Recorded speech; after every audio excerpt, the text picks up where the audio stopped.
थोड़ी आए, हम इस देश के हिंदुओं को जगाने आए। आप हमें गाली देते हो, हम करते क्या?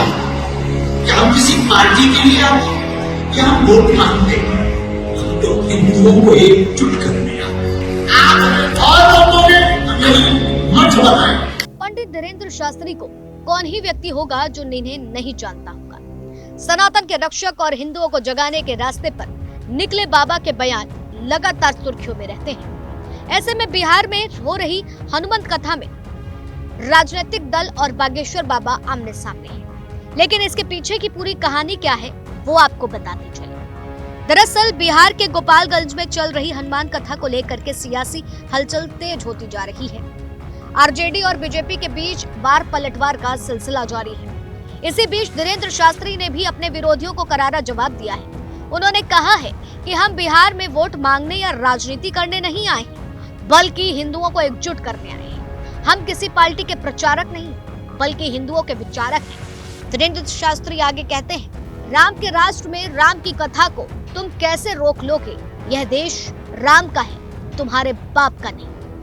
और इस बयान के बाद से मानो सियासत गलियारों में बवाल मच गया। बता दें कि गोपालगंज से आरजेडी के विधायक प्रेम शंकर प्रसाद ने बाबा पर हमला किया है। प्रेम शंकर प्रसाद ने कहा है कि बिहार में धार्मिक उन्माद फैलाने से कुछ हासिल नहीं होने वाला है। आने वाले चुनाव में अयोध्या जैसा हाल होगा। भगवान राम से ऊपर कोई नहीं है। वे हनुमंत कथा के जरिए वोट बैंक की राजनीति कर रहे हैं। आरजेडी नेता के बयान पर बीजेपी ने पलटवार भी किया है। बिहार बीजेपी के प्रदेश महामंत्री और बैकुंठपुर के पूर्व विधायक मिथिलेश तिवारी ने कहा है, आरजेडी विधायक टोपी वालों को वोट अपनी तरफ खींचने के लिए करोड़ों हिंदुओं की आस्था से खिलवाड़ कर रहे हैं। अगर उन्हें हिंदुओं से इतनी नफरत है तो वे इस्लाम धर्म कबूल कर सकते हैं। बता दें कि 6 मार्च से शुरू हुई भागेश्वर धाम के पंडित धीरेन्द्र शास्त्री की हनुमत कथा 10 मार्च तक राम जानकी मठ में जारी रहेगी। 8 मार्च को उनका दिव्य दरबार भी लगेगा।